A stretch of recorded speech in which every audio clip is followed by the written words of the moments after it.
Hi, everyone. Welcome to Learning Space. This week, we are proud to host team scientists from the Dawn mission that has visited Vesta and is now on its way to Ceres. Um, Before we get started, I'd like to tell you a little bit about what we are and what this is. Learning Space is our weekly hangout where we discuss and by we, I usually mean Nicole Gallucci, who's currently running production in the background, and Georgia Bracey, host a variety of people to come in and talk to you about ways that you can learn and help other people learn about planetary science, astronomy, and space science. With me today, I have Paul Schneck, who's having some technical difficulties, so I apologize if he appears to come in and out of the Hangout. We also have, and I should have asked you how to pronounce your last name before I started. I'm so sorry. I have Brett Denevi with us. We also have our representative from the Dawn Education Public Outreach team, Whitney Cope. Now, one of the reasons that this science is so near and dear to us is at CosmoQuest we have the Asteroid Mapper Citizen Science Project that allows you to go in and help scientists, not these two in particular, but help other Dawn mission scientists to map out the distribution of larger craters on Vesta, find the boulders, find features that allow us to better understand the geophysics of this little tiny rock that isn't a planet, isn't a moon, it's its own unique thing hanging out kind of midway out from the sun. The types of things that they're going to be talking about today are, okay, someone needs to mute, there's suddenly an echo. So the types of things that we're going to be talking about today are things that you may eventually be able to see in asteroid mappers as we start adding more and more high-resolution images.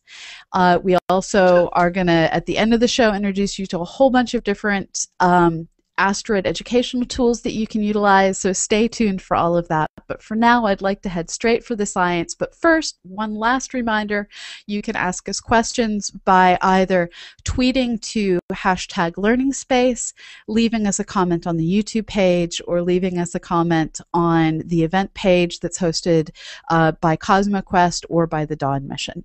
The best way to make sure that your question gets to us is to leave the comment on YouTube. So Brett, I'd like to start by asking, what is your background and what's the research that you are most excited about sharing about Vesta? My background is in geology, so I have my undergrad degree in geology and my PhD in geology and geophysics. And it's all frozen now, but hopefully you can still see me. You look just fine here. Okay. So, yeah, I also studied spectroscopy in grad school, so I look at using reflectance spectra to understand the composition of the surface. So to break that down a little bit, what you're doing is different minerals reflect different colors of light in different ways. So by looking at what colors of light are absorbed and reflected by the surface, you can start to understand the composition of different rocks, if I understand this correctly? Yeah, that's exactly it. And then, you know, Dawn has two instruments that are relevant to that. The framing camera has different color filters that let you get, you know, a good high-resolution picture of the surface in a few different wavelengths. And then there's the spectrometer, which is lower resolution, but lots of different wavelengths, and is really good for picking out what minerals are there on the surface.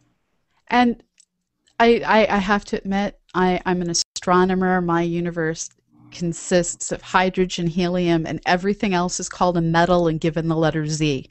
So when you start focusing down on individual minerals, what are the different things that you're hoping to find? What are the things that excite you? What is it that is special about different rocks?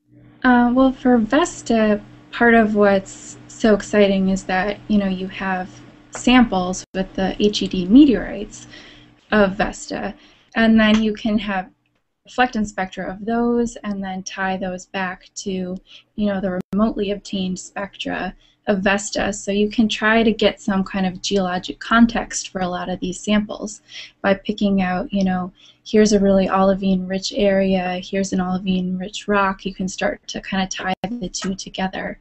And it's kind of the reverse of how, you know, normal planetary exploration usually goes. You have the remote data, and then if you're really lucky, maybe you'll get samples at some point. So I have to fess up. My very first time that I attended the Lunar and Planetary Sciences Conference, they were giving all of these fabulous talks where everyone was talking about olivine, and other than the fact that it made a cool green jewelry, I had no clue why this rock was important. So can you bring other non-rock fluent people up to speed on why olivine is so much more than just a pretty gemstone? Yeah, well, I mean, for one thing, I mean, with olivine and with pyroxene, the minerals that you can really see on Vesta, you know, those are formed in, you know, volcanic rocks and basalts, and they also occur in different amounts, whether you're, you know, a volcanic rock that erupts. Oh, we lost her. Okay. Um, so I apologize. I think that the hangout may have simply gotten verklempt with Paul dropping in and out so much.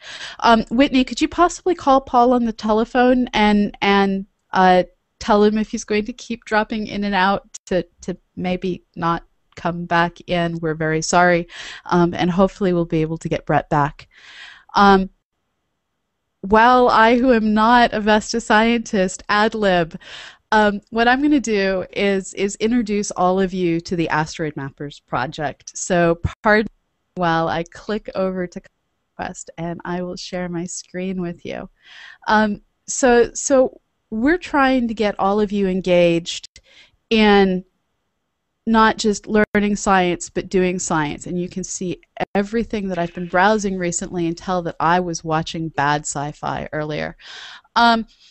So with CosmoQuest, when you go to our website, you can see that we have these 3 different science sites set up along the side, and you just click Let's Explore, and it takes you straight in to, you can read some quick facts, there's some tutorials, and if you just want to get started doing science, click the Get Started button, and it's going to bring up these amazingly interesting and distorted images, because as near as I can tell, Vesta is the rock that was designed by Dr. Seuss.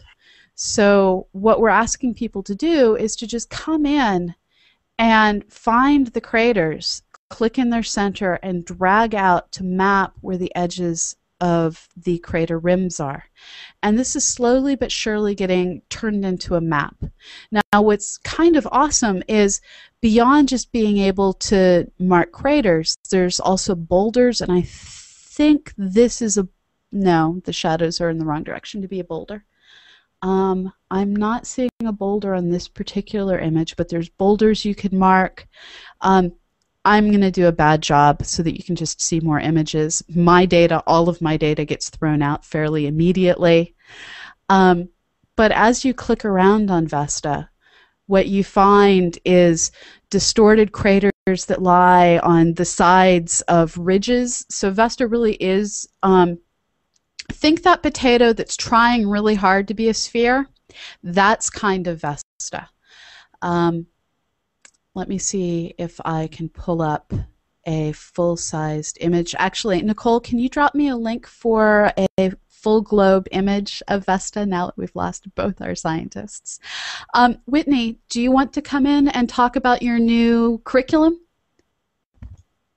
You need to unmute yourself. Yes, I just did. Yeah, absolutely. Let me actually send that along to Nicole, that link quickly here. We adore Asteroid Mappers. We've had all kinds of wonderful opportunities to share out the project in everything from STEM Tech conferences to classrooms, and actually have had a lot of fun by just posting an image just like this one up there, and having participants come up and talk about what craters they see, what they see about the craters, and kind of do a kind of tutorial to engage, you know, and just feel like they can go on it independently. So with that, we have developed some curriculum pieces that could support that a little bit more, something called Visualizing Vesta and Vesta Mosaic, which helps you kind of tune what I think of as tuning your eyes to be able to kind of differentiate different elements of Vesta's surface. So let me send this along to Nicole here. I'm putting in the chat window there, Nicole. There's the website, and let's see here. So I see that Paul's back on. I'm not sure. He's pretty pixelated, huh? I think he's frozen.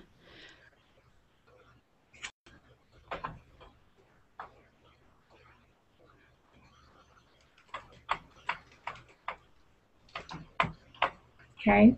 So we have all kinds of wonderful materials. I think one of the things that's been a great pleasure to be part of the Education and Public Outreach group for Vesta, really working to translate the Dawn mission, translate the science of investigating both Dawn and, both Ceres and Vesta, is that it's a long mission. It's taken us a long time to get out to the main asteroid belt, and with that, we were able to develop curriculum over time that helped, both informal and formal education settings kind of access this cool science. And so we have, as you can see, we have some modules that have some great literacy components. Ion propulsion, of course, is always, very fascinating to all kinds of people.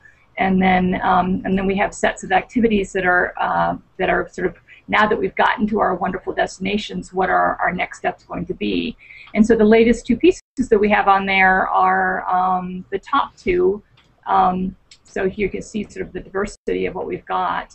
Vesta Mosaic, in which you take one of these high-resolution images of Vesta, and each participant gets a square of that and gets to kind of look at their square and create their own image using pencils or chalk. And then from there, if you can scroll down a little bit, you can see it a bit better. From there, they're able to, you see, so they sort of look at what an image is. This is the original image of Vesta from Hubble Space Telescope, and the pixels there. Either Nicole. Yeah, and hi. Paul is here, which is fantastic. Everyone's back. Yeah. Almost. Yay, we haven't Brett yet. Almost. Brett. We'll get Brett in a minute. Yeah. And you look terrific, Paul, I have to say, as well. You don't look like pixelated Hubble Vesta. No, that's exactly right. That's exactly right. You look like, and there's Brett. Yay! So at any rate, I'll wrap this up. These are just some fun activities that are great ways to segue into Asteroid Mappers, backing up the great tutorial that CosmoQuest developed to help lead us Asteroid Mappers. I'm one of them, to be able to analyze these very cool images from the Dawn mission at Vesta. And I'm going to hush now. Oh, this is great. I see. Hi, everyone. It's Nicole. Hi. I want to do potato light curves all the way at the bottom. It is. I'll tell you, potato light curves is the best. And we've actually done banana light curves and sweet potato. We're looking at a lot of diverse shapes, and you really get a very neat light curve, and it's a wonderful way. Something like albedo is so abstract, but with potato light curves, it suddenly is a kick in the pants. And we've had, whether it's whoever you are, whether you're a learner who's 15 or 10 or 55, we've had some people have some great times with that. So we're going to have to do an entire learning space dedicated to light curves of anything we can, and discussing light curves of actual asteroids, because you can do amazing work. Amateurs are doing amazing work today with backyard telescopes, just measuring how over time and looking at various sites on the planet Earth, we see asteroids occulting stars and varying in their own brightness of reflected light, which brings us back to what Brett was discussing with reflected light. We're so glad that you came back. Sorry, I don't know what happened. It's all right. Connections fail, but you were telling us the mysteries of olivine and how it's formed in basalts. Yeah, well, it's funny because that's actually not even what I work on for Vesta at all. So I mean, yeah, there's a lot of people on the team who are working on that, and I do that for like the moon, and we try for Mercury. But for Vesta, my work all focuses on other things. Okay, so tell us about what's your work on the Dawn mission and studying Vesta. Yeah, so well, Paul and I are both participating scientists on Dawn, and so how that works is you write a proposal to NASA, and you're selected to join the team and help carry out your selected research. And so what I proposed to do was to look at how the regolith on Vesta varies, and how it formed and what its depth is. And so the regolith is really just the broken up soil and dust and everything that covers the whole surface of the asteroid pretty much. And one of the reasons I was interested in it coming from the reflectance spectra and that point of view is because you're not looking at just a single rock. You're looking at soil that's been mixed in and churned up and broken up and thrown across the asteroid from great distances. So if you want to look and see how that material, or where the material originally came from, and then how it's been mixed up on the surface as well. Yeah, and so the image that you're seeing is one of the few places on Vesta where you might actually be looking at real bedrock. This is in part of the wall of the Rhea Silvia Basin.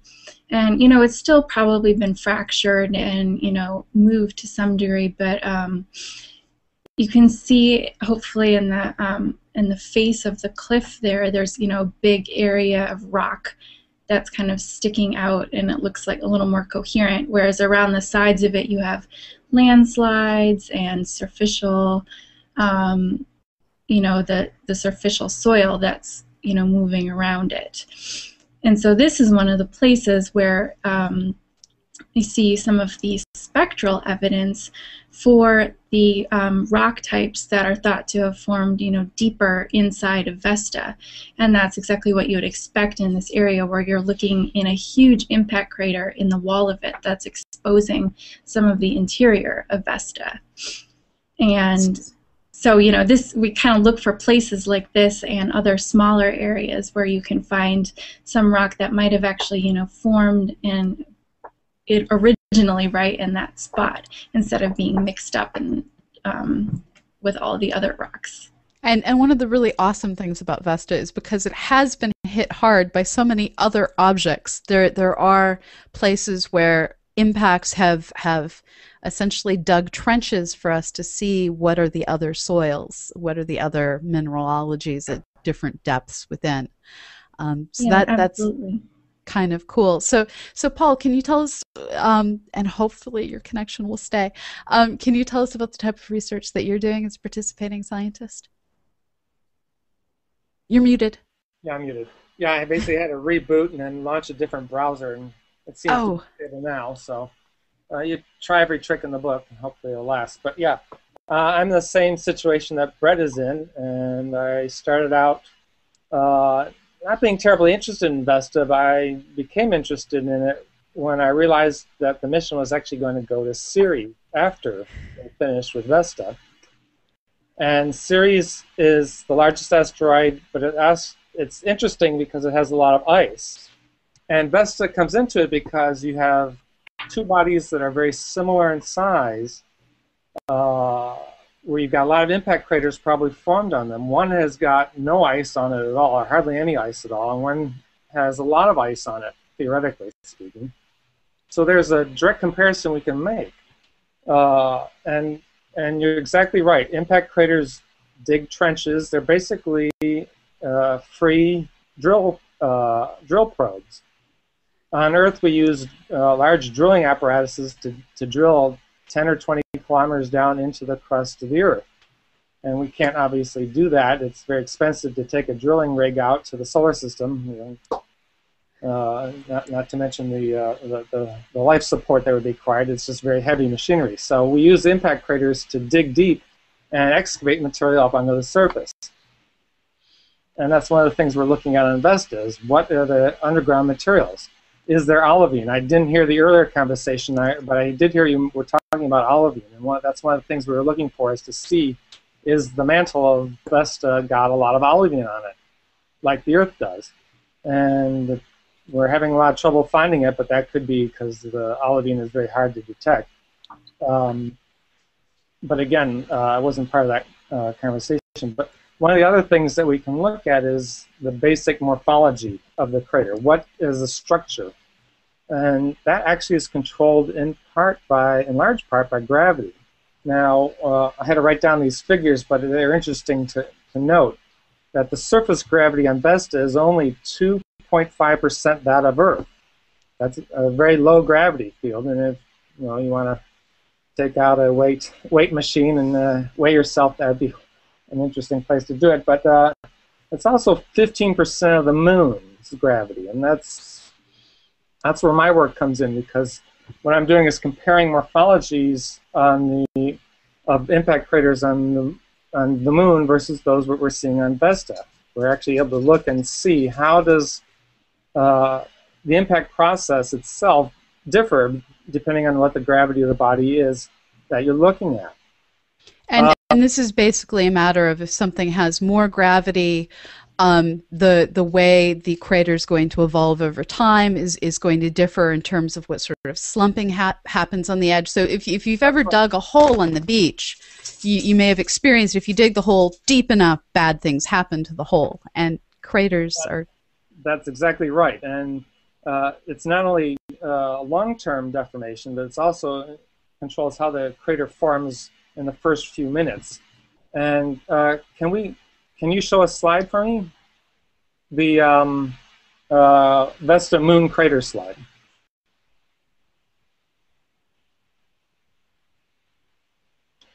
Can we show that slide? Yes. I like to show this slide because I don't label it, which is Vesta and which is on the moon. There's two craters shown here. They're both about 20 kilometers across, which is, I can never do the calculations, about 10 miles across, something like that. On one side is a crater on the moon, the other side is a crater on Vesta, and I asked my colleagues to guess which is which. And there's actually not a lot of difference between the two. If you look on the sides of the impact crater, you see these narrow little deposits on the flanks. You can also see some of the regular outcrops that Brett talked about on the left-hand side. They also see these long, narrow things coming off the sides, and those are actually small-scale debris slides. It's the kind of deformation that happens when you form a large crater. It's a big, deep hole. The slopes of the crater are 30 to 40 degrees. That's kind of unstable, so it wants to collapse, and gravity forces that.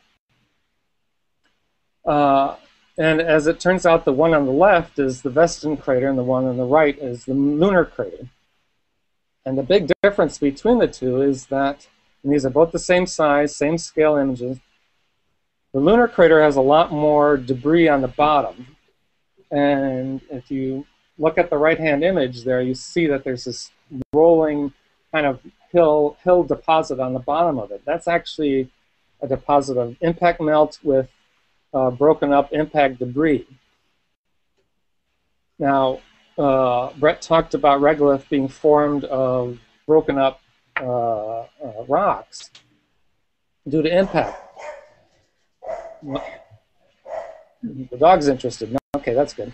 And what happens is that the impact generates a lot of heat and breaks up a lot of rock because it's of high velocity. This asteroid hit at 5 kilometers per second probably. So it's melting a lot of rock, breaking up a lot of rock. And on the moon, the impact velocity is even higher. It's more like 15 kilometers, almost 20, more like 20 kilometers per second. And that high velocity means that the moon creates a lot more melt and a lot more impact debris. And that's what we're seeing in the bottom of the lunar crater. But otherwise, the two craters are pretty darn similar, which is actually quite reassuring that the impact process is working pretty similar on both bodies.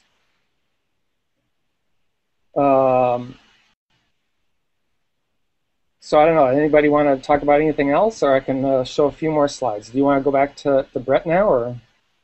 Well, I think one of the interesting things that you've introduced here is with the impact process, you're dredging down, you're revealing different things, and your interest in getting tied into this was brought in part with Ceres and the fact that we do have these two asteroids, one of which is on the icy side of the asteroid belt and one which is on the baked dry side of the asteroid belt. And if you could explain how this ended up happening and what this means, and maybe bridge into I'll give you a sneak preview, volatiles, which are coming in the future, that would be awesome.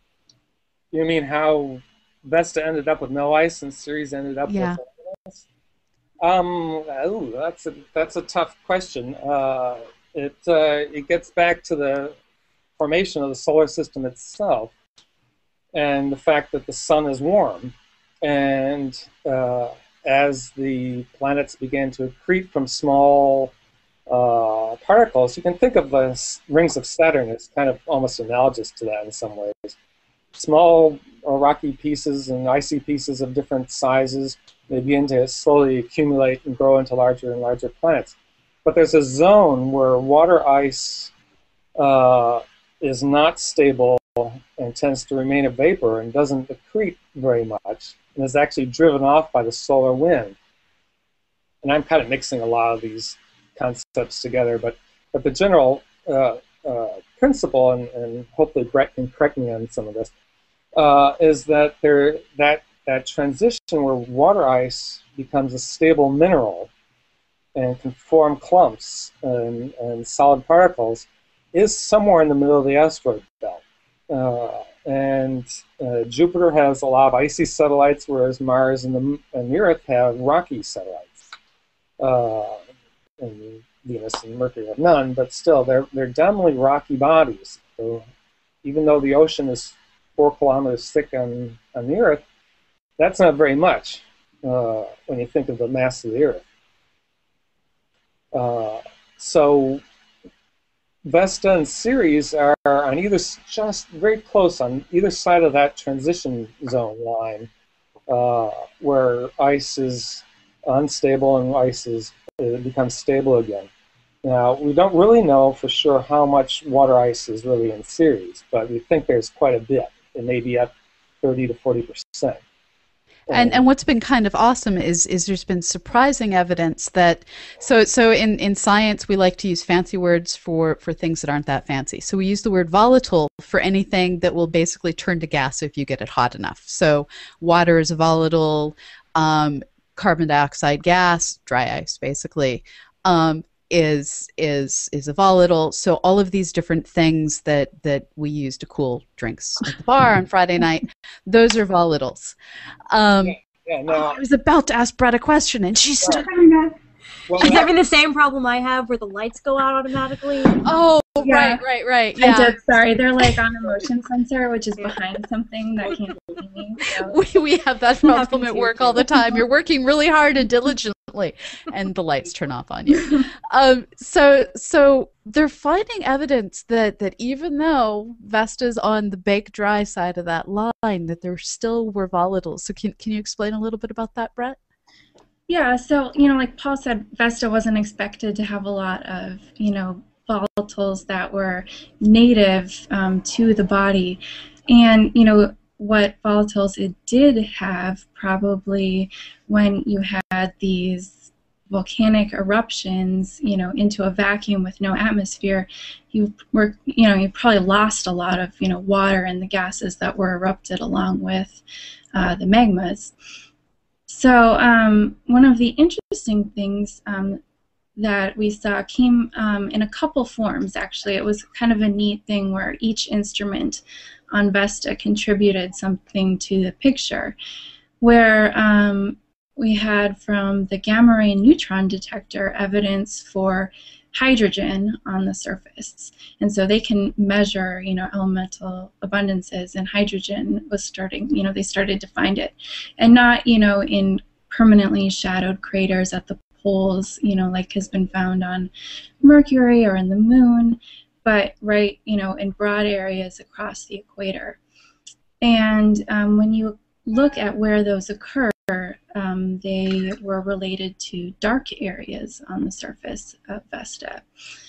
And then the spectrometer could also see evidence for hydroxyl in the reflectance spectra in those areas.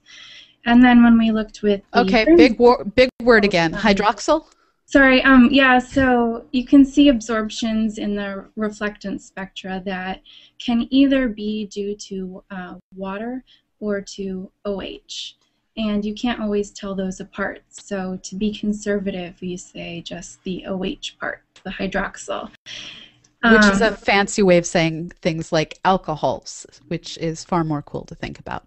Yeah, and it's so all of this, you know, hydroxyl or water is completely implausible to be in the form of, you know, like water ice or some kind of thing that's just sitting on the surface, because Vesta gets, you know, plenty warm and there's no atmosphere, so it's not going to be stable near the surface or on the surface. So there's not, you know, big piles of ice or anything, but what you do have is water or these hydroxyls that can be bound within the minerals.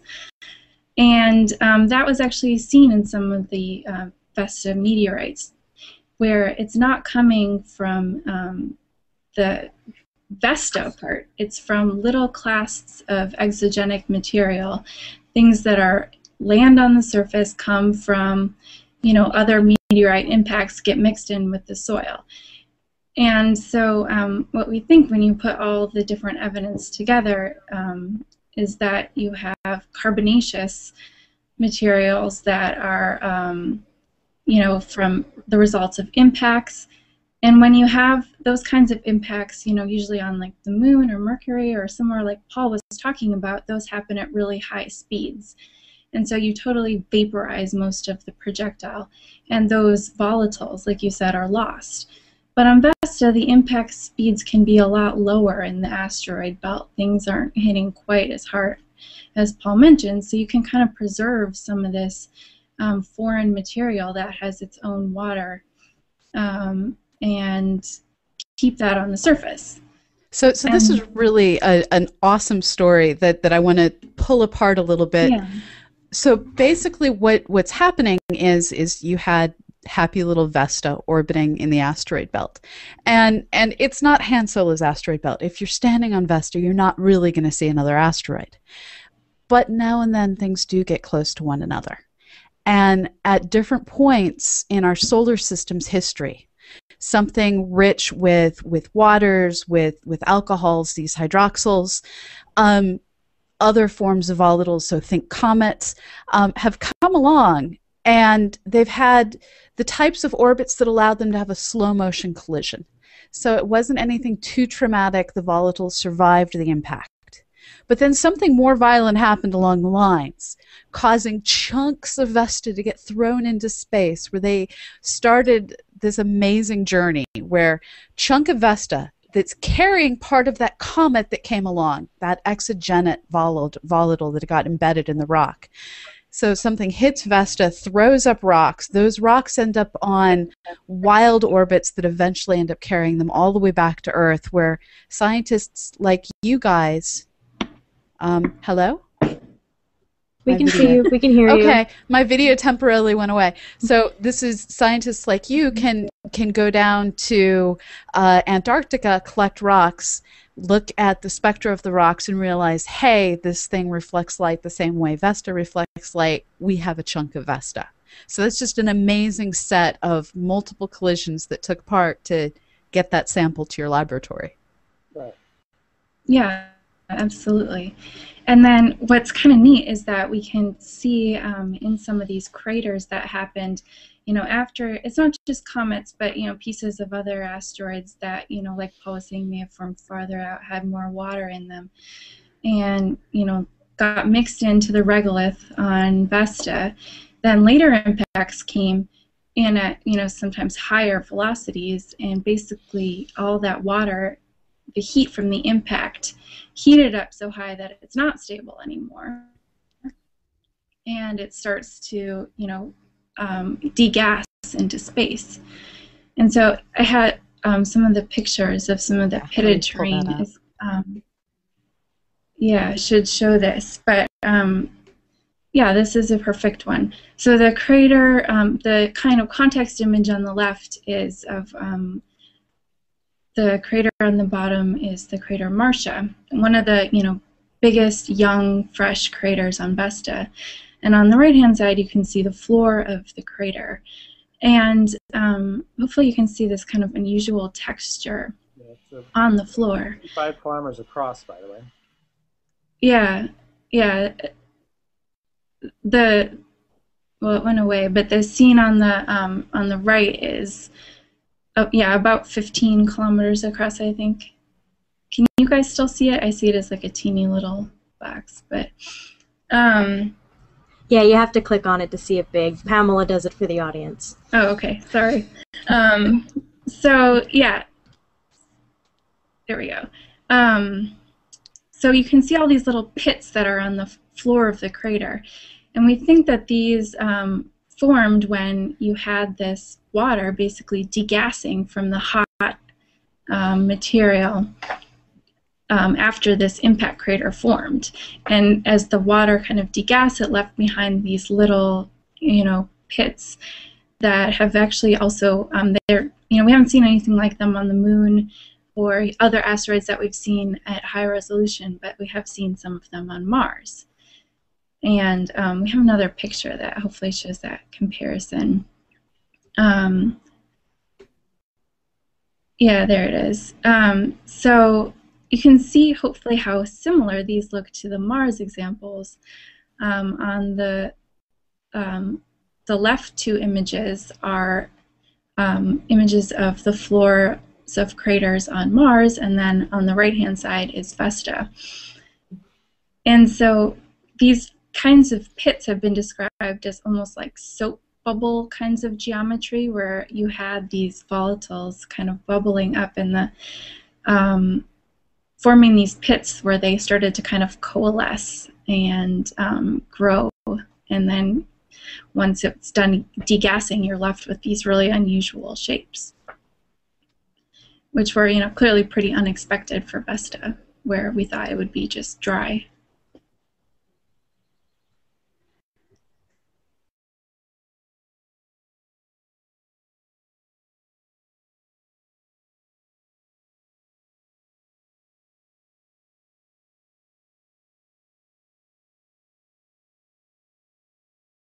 Air. Oh, now we're back on air. Okay. You're muted, Pamela. Sorry about that, folks. We're back on air. I unscreen saved, and it decided to eat my transmission. Today is the day for chaos. Okay, so we're back. You've now seen pitted terrains. Now, we have pitted terrains we're learning. We have interesting minerals, including the ever-mentioned olivine, which still makes great jewelry, even if you do find it on other planets, and rocks. What other sorts of awesome terrains are the two of you finding? Paul, what's your favorite thing that's been found on Vesta that wasn't anticipated beyond just all the images of it are just so much smoother than what we see for the Moon and Mercury for similar sized features? Well, a couple things. One is the large impact basin at the South Pole, which has got a very unusual and complicated geology, and we can talk about that at some other point. But one of the other surprises, I guess, was these odd-shaped craters, which I like to call bipolar craters. And if you could bring that slide up, we can talk about those. Is this the Rootney? Antonia. Antonia, okay. Antonia.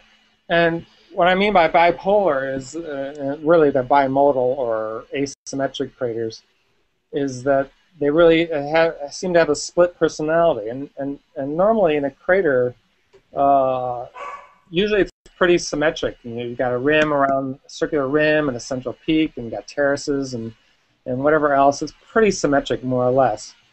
And this slide here shows a couple things. Let me bring it up. one, it highlights the amazing data sets that we've acquired, and I'll go through them for you so you understand what they are as we go from left to right. The first image is the base mosaic, which is basically the global coverage in the single filter that we have and the clear channel at about 20 meters from about 75% of the surface, and 70 meters for the entire surface. And then we also have high-resolution color imaging. I think that was in, I want to say, 7 or 8 filters. Do you remember what that was, Brett? I can't remember exactly what it was. But we also have infrared spectral measurements out to about 5 microns, I believe, as well. So that frame illustrates that we got some good high-resolution color.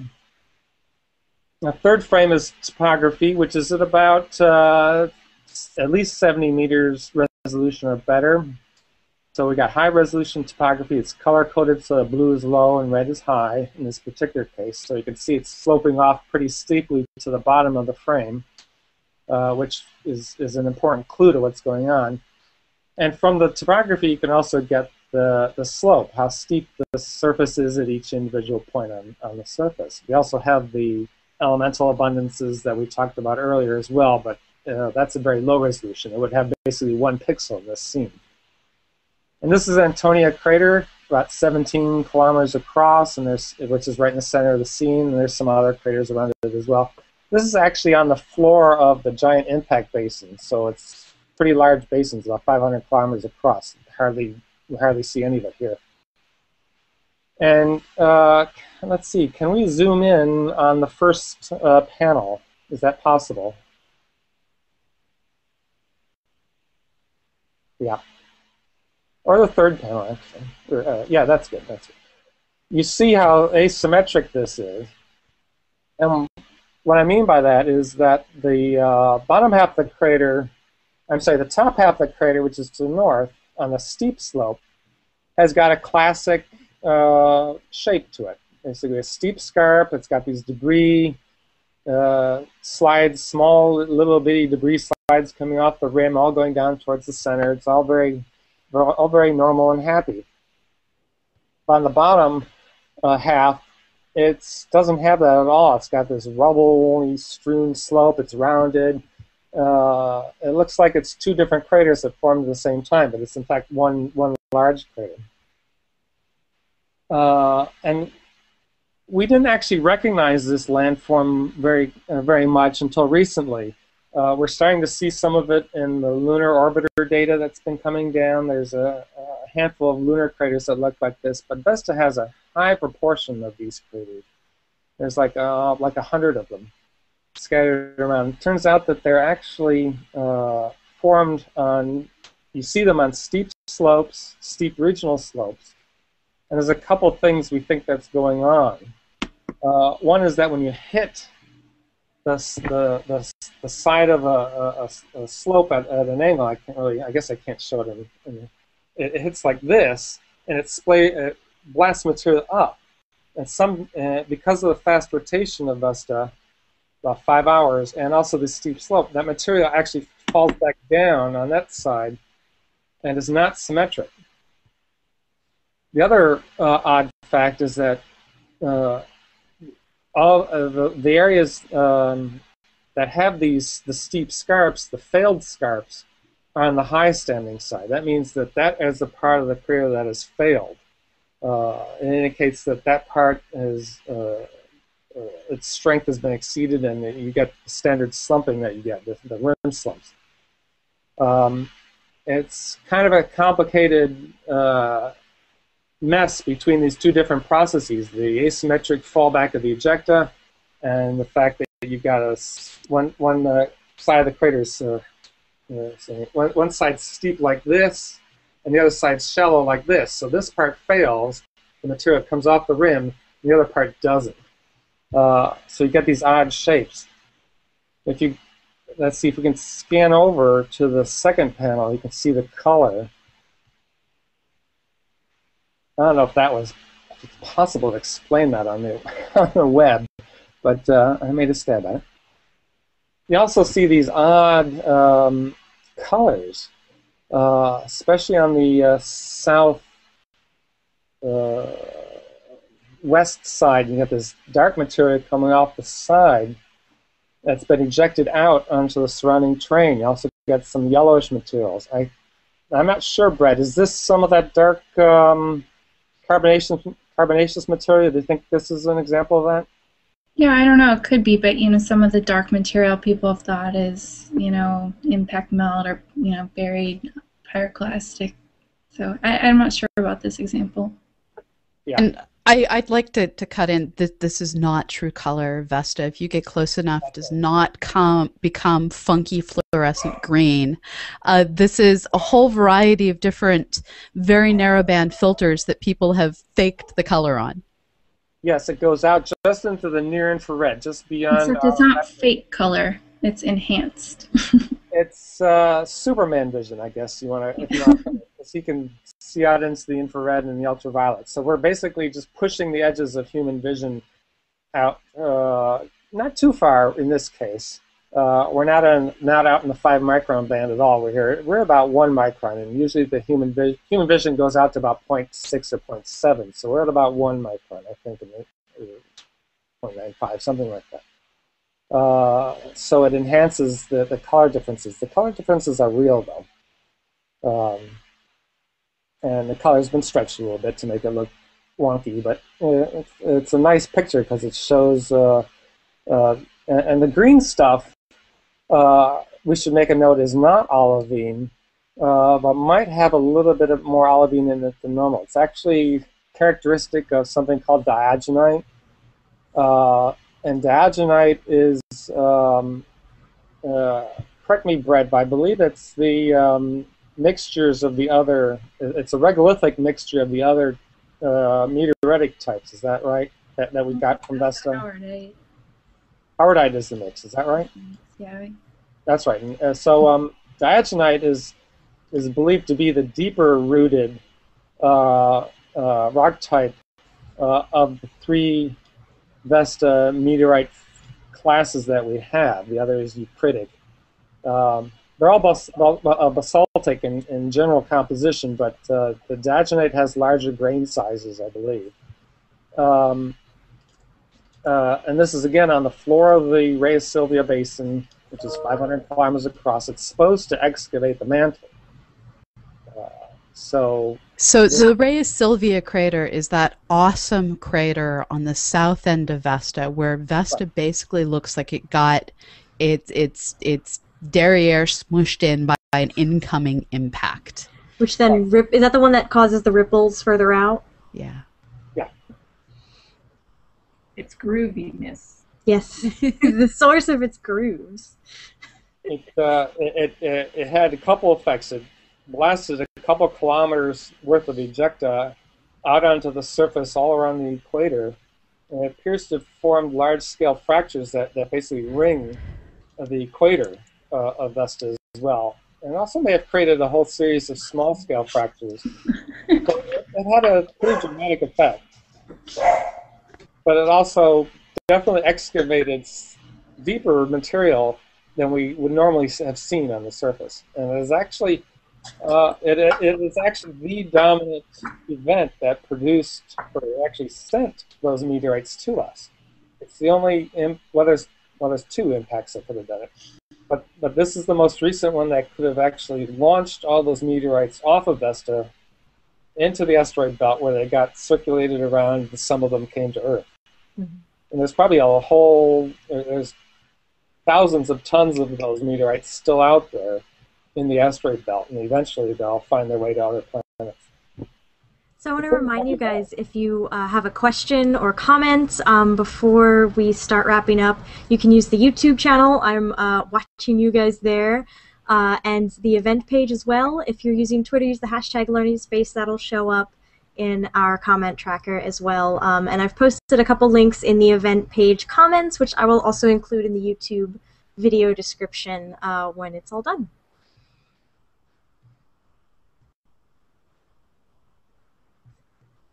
I don't know if Pamela's trying to talk, but she's muted. No, Okay. I was waiting to see if someone jumped in.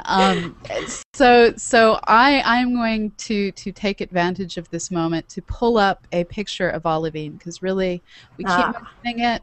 It's worth seeing what it is.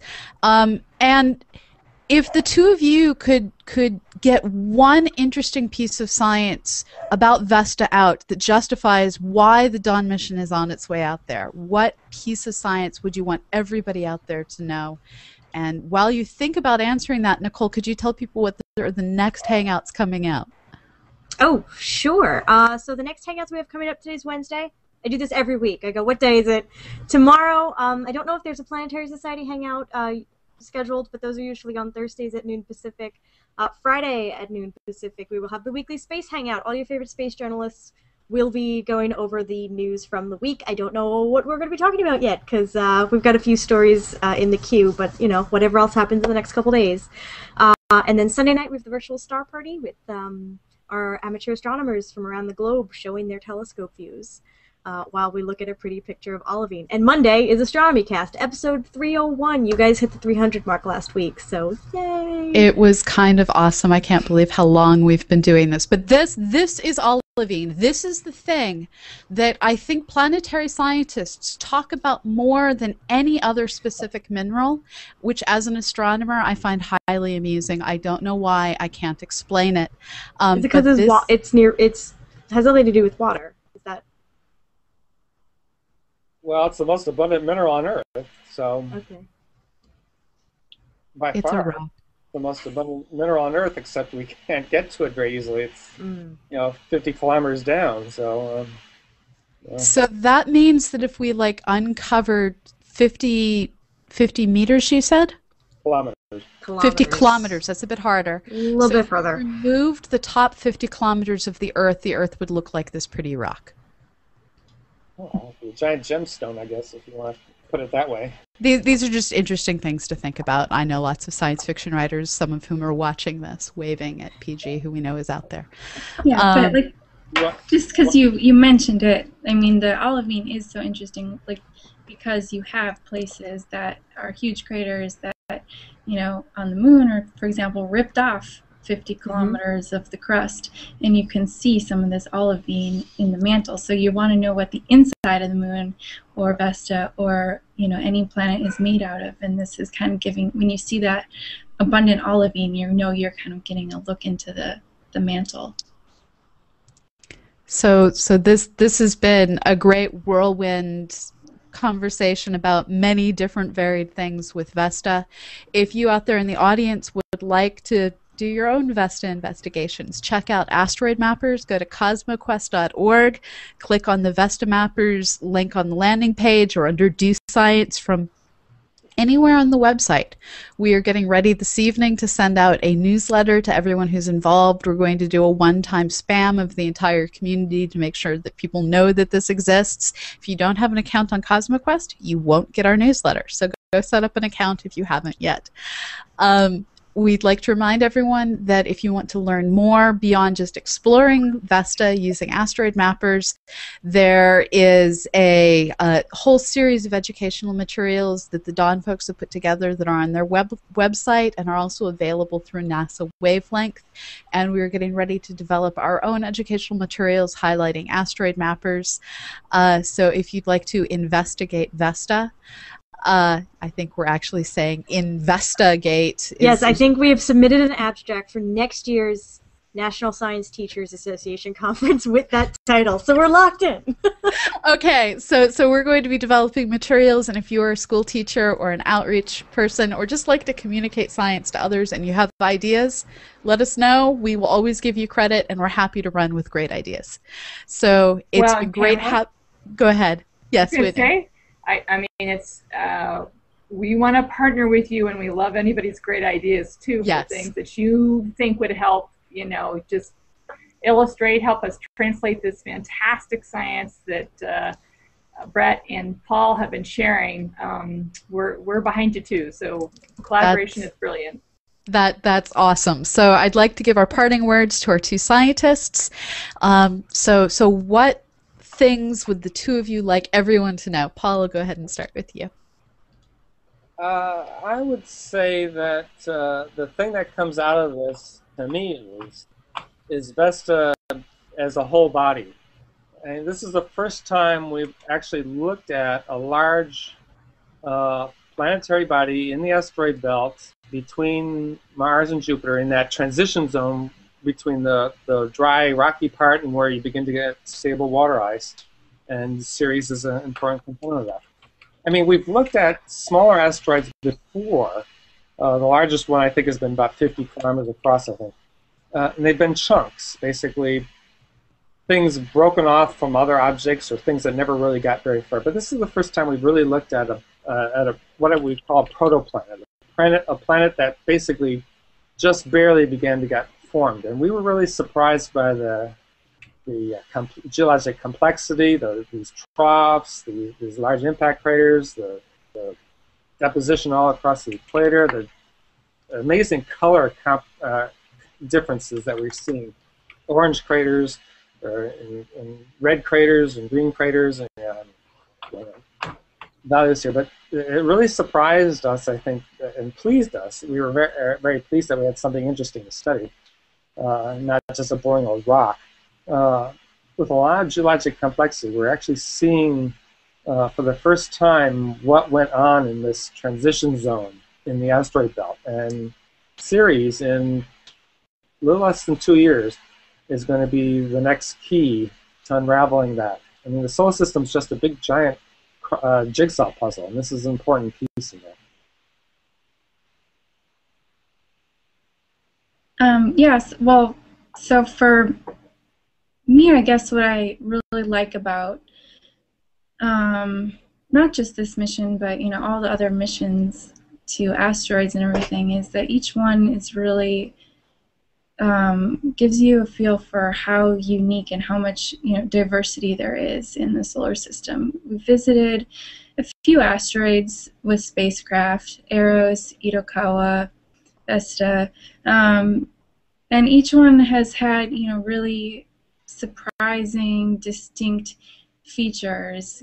Ponds on Eros, this weird pitted terrain. Each one is its kind of own interesting geologic body, and so it's really exciting to think about what will the OSIRIS-REx target asteroid, I forget, it just got named, I forget what it's called now, but what will we find there, and all the exploration that leads to these really distinct worlds that you can go from Vesta being a tiny pinprick of light in the sky to kind of a fuzzy blob from Hubble, to this very detailed picture where we're starting to look at such interesting and complex geologic processes and evolution that can tell us about what happened and what's going on in the early solar system. And that's one of those things that, even though you're just kind of focusing on your little science question every day, it's the the awe and the wonder that made you get into this field in the first place. Cool. Well, thank you so much, you guys, Brett and Paul and Whitney, and Pamela's currently muted because there are dogs barking in the background. So, thank you, everyone, again, for joining us and sharing the Vesta science with us and helping us do the science on CosmoQuest. And we'll see you next week.